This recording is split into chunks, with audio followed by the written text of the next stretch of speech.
It's an uncomfortable feeling when an aggressive sector breakout takes off without you.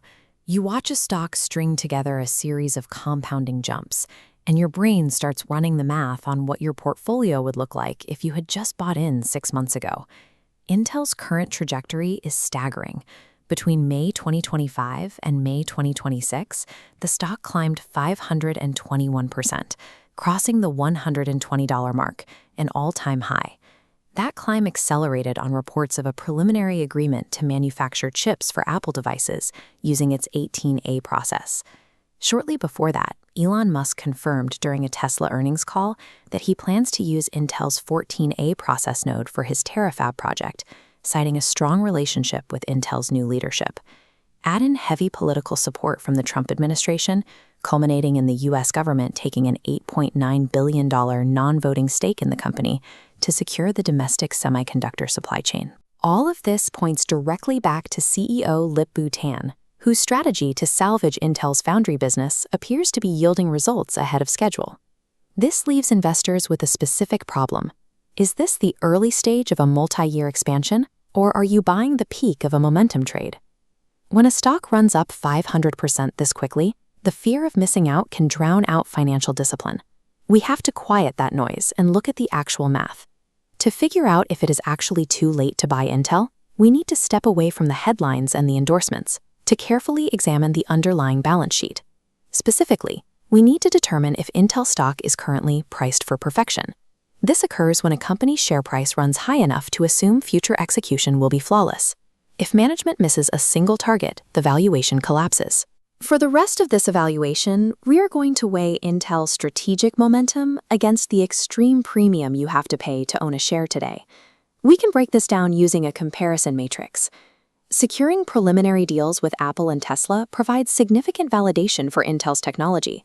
Apple is a notoriously demanding client. For them to move towards Intel's nodes confers a high level of confidence in a foundry division that was essentially stagnant just a few years ago. But here is the trade-off. Scaling advanced fabrication nodes like 18A and 14A requires years of complex development and billions in intensive upfront capital before they generate meaningful profit. This right column shows the financial reality. Intel's foundry posted a $2.4 billion operating loss in the first quarter of 2026 alone. That's on top of $11.2 billion in capital expenditures spent to construct new fabrication facilities in states like Arizona and Ohio. If you buy the stock today, you are financing billions in current losses for foundry revenues that won't fully materialize for years. Moving down the matrix, let's look at the political angle. The United States government stepped in with an $8.9 billion investment to acquire roughly 10% of Intel's non-voting shares. The administration personally lobbied Apple to move chip production stateside. The goal is straightforward: reduce reliance on foreign supply chains like TSMC and physically secure the hardware pipeline within the U.S. But as the trade-off column shows, retail investors face a different reality.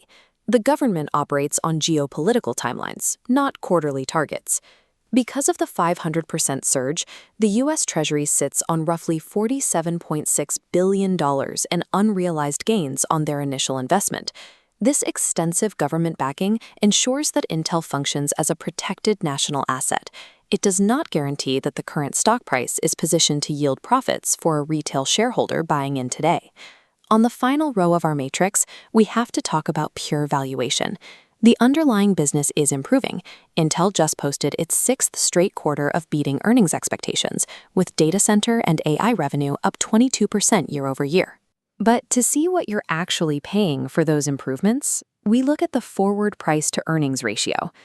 This trade-off reveals that at a share price hovering around $120, Intel's forward PE ratio sits at 115 times expected earnings.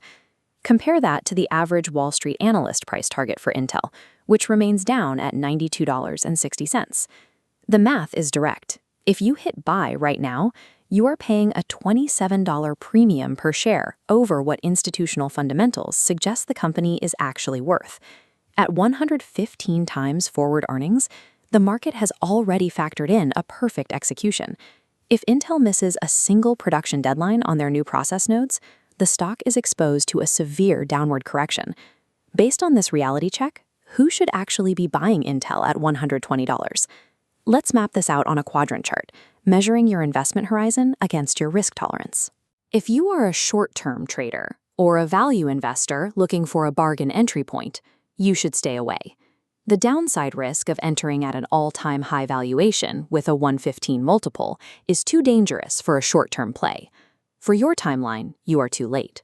Your best move is to step back and wait for market volatility to pull the price closer to that $92 analyst target before you consider an entry.